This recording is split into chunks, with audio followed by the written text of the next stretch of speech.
Marvel studios की नई web series moon night, जिसका बेसब्री से इंतजार था, उसका पहला एपिसोड आज रिलीज हो गया। और अगर सीरियसली बात करूं तो ये मार्वल का अब तक का सबसे बेस्ट ओपनिंग एपिसोड बोल सकते हैं, इतने अच्छे से बनाया है इसको। और जनरली बात करें तो मार्वल को आप एसोसिएट करते हो कॉमेडी, ढेर सारा एक्शन और विजुअल इफेक्ट्स से, लेकिन इस एपिसोड में इन सब के अलावा भी हमें हॉरर, लोनलीनेस, बेचारापन और एक कंप्लीटली नए और यूनिक कॉन्सेप्ट को बड़े ही यूनिक वे में दिखाया गया है, मेंटल हेल्थ। और ये देखने में काफी इंटरेस्टिंग रहेगा कि इसके आने वाले एपिसोड्स में क्या होगा, क्योंकि इस वाले में तो बेसिकली 70 to 80% ट्रेलर कमाल ही दिखाया गया है, जो कि हमें पहले से मालूम ही था।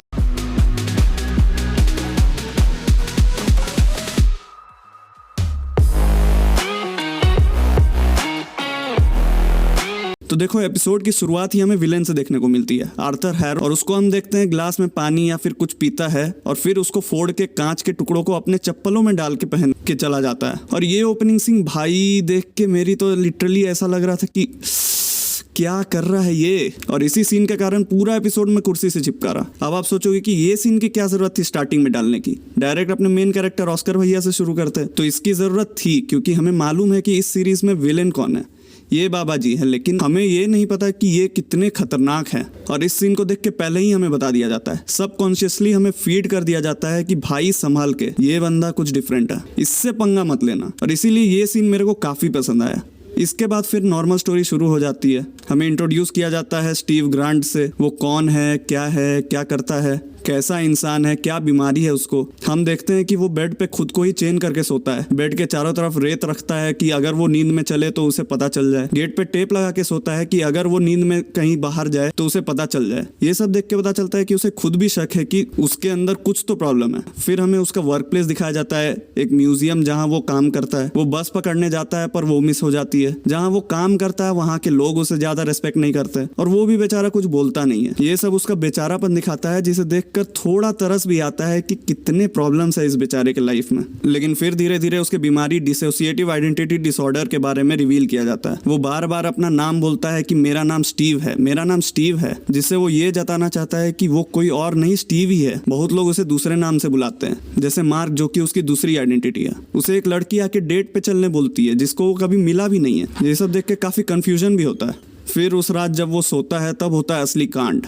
सोते हुए ही अचानक से वो उठता है एक कंप्लीटली डिफरेंट प्लेस में, जो कि उसके घर से काफी दूर है, और कुछ गुंडे उस पे गोली चला रहे हैं। उसको नहीं समझ आ रहा कि क्या हो रहा है। किसी तरह बचते बचाते वो वहां से पहुंचता है हमारे बाबा जी के पास, और बाद में हमें पता चलता है कि वो गुंडे और किसी के नहीं, बाबा जी के ही हैं। और वो उसके पीछे इसलिए पड़े हैं क्योंकि उसके पास है एक चीज जिसे स्कैरब बोलते हैं, और वो उन्हें चाहिए। और फिर जिस तरह वो स्कैरब देना चाहता है, लेकिन उसकी दूसरी आइडेंटिटी उसका हाथ खींच लेती है। भाई मानना पड़ेगा, कमाल की एक्टिंग की है। फिर हमें दिखाया जाता है कि वो भाग रहा है, गुंडे उसे चारों तरफ से घेर चुके हैं, और फिर होता है जुप। नेक्स्ट सीन में वो देखता है सारे गुंडे नीचे गिरे पड़े हैं और उसका हाथ पूरा खून खून है। अब इस सीन की भी तारीफ करनी होगी कि वो चाहते तो पूरा सीन दिखा सकते थे कि कैसे उसकी आइडेंटिटी चेंज हो जाती है, वो गुंडों को मारता है और फिर उसकी आइडेंटिटी वापस आ जाती है। लेकिन हमें ये सब स्टीव के पर्सपेक्टिव से दिखाया गया है कि उसे कैसा फील होता है जब उसकी आइडेंटिटी चेंज हो जाती है। उसके लिए तो बस इस सेकंड वो यहाँ है और अगले सेकंड वहाँ। और ये चीज काफी बढ़िया थी क्योंकि इससे हम लोग उस कैरेक्टर से अच्छे से रिलेट कर पाते हैं। फिर दिखाया जाता है कार चेज, या बोले तो वैन चेज, जहाँ वो वैन लेके एस्केप करना चाहता है उन गुंडों से। और जब भी वो गुंडे उसके करीब आ जाते हैं या फिर लगता है कि अब तो वो फंस गया, पकड़ा गया, वहीं पे फिर से जुप करके पर्सनैलिटी चेंज और सारे गुंडे डेड। बड़ा मजा आता है ये देख के। इस सीन के दौरान बैकग्राउंड में बहुत ही फनी म्यूजिक चलता है, जिससे सीन देखने में और भी फनी हो जाता है। और फिर अचानक से वो उठता है और बैक टू बेड,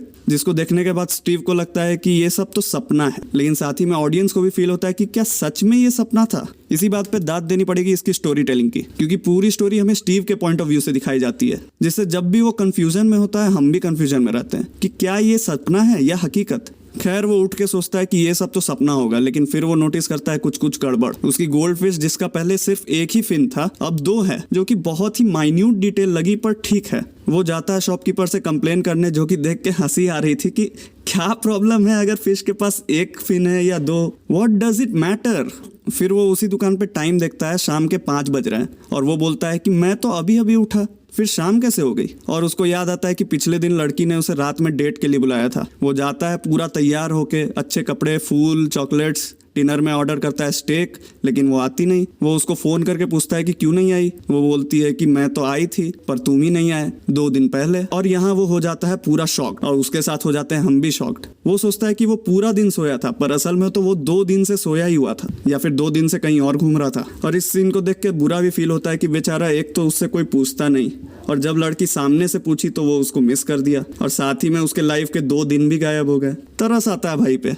वो अपनी पूरी स्टोरी इस मूर्ति वाले आदमी को सुनाता है, जो कि दिखाता है कि वो कितना लोनली है। कोई उसके बारे में नहीं पूछता, ना ही उससे बात करना चाहता। इस एक ही एपिसोड में हमें कितने सारे पहलू देखने को मिले, लेकिन रुको, अभी हॉरर तो बाकी ही है। इसके बाद हम देखते हैं फिर से वो घर पहुंचता है, जहां उसे दीवार के अंदर एक फोन मिलता है, जिसपे फोन आता है एक लड़की लायला का, जो उसको मार्क बुलाती है। और वो पूरा कंफ्यूज हो जाता है कि क्या चल रहा है, मार्क कौन है, उसको मार्क क्यों बुला रही है। फिर आते हैं चांद के देवता कोनशू, जो कि उसको डरा के भगाते हैं कि फिर से जुप सुबह हो गई, वो बस में। और ये जुप वाला फीचर ये भी दिखाता है कि कैसे स्टीव के लिए टाइम का कॉन्सेप्ट ही चला गया है। फिर वो बस में देखता है बाबा जी को, जो उसका पीछा करते हैं क्योंकि उनको स्कैरैब चाहिए। वो म्यूजियम में भागते हुए पहुंचता है उनसे बचने के लिए, लेकिन वहां पे पता चलता है कि सब लोग बाबा जी के ही आदमी हैं। वो किसी तरह वहां से भागने की कोशिश करता है, लेकिन बाबा जी उनपे एक एलियन इजिप्शियन मम्मी वाला टाइप कुत्ता छोड़ देते हैं कि स्कैरैब लौटा दो वरना ये तुमको खा जाएगा। एक सेकंड के लिए तो फील भी होता है कि कहीं ये सपना तो नहीं, लेकिन जब वो कुत्ता अटैक करता है तब पता चलता है कि नहीं, ये तो रियल है। किसी तरह बचते बचाते वो बाथरूम में बंद कर लेता है। और फिर यहाँ से जो हुआ वो तो क्या ही बताएं, कमाल। वो मिरर में देखता है और मिरर में उसी की रिफ्लेक्शन उससे बात कर रही है, जो कि उसकी दूसरी आइडेंटिटी मार्क है, जो कि मून नाइट है। और वो स्टीव को कन्विंस करना चाहता है कि अपनी बॉडी मुझे सौंप दो, वरना तुम इस कुत्ते से बच नहीं पाओगे। पहले वो हिचकिचाता है, पर बाद में वो मान ही जाता है और फिर बनता है मून नाइट। ओ हो। अगर थिएटर में होता तो सीटियां मारता। क्या ही जबरदस्त। कुत्ते को लगता है अब तो ये गया, पर उल्टा कुत्ते की ही लग जाती है। मून नाइट कुत्ते को बिल्कुल कुत्ते जैसा मारता है, बिल्कुल बैटमैन जैसा।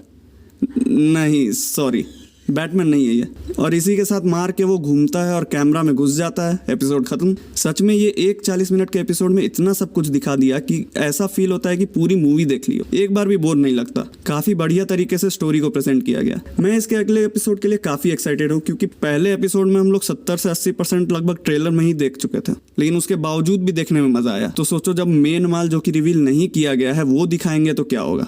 जनरली मैं ऐसे एक वीक में एक एपिसोड देखना पसंद नहीं करता। एक बार में सारे आ जाते हैं तभी देखता हूँ, पर YouTube पे वीडियो बनाना है तो देखना पड़ेगा ही, क्या कर सकते हैं। इसी बात पे सब्सक्राइब कर दो। अगले एपिसोड पे अगले वीक वीडियो आ जाएगी। मिलते हैं अगले वीडियो में।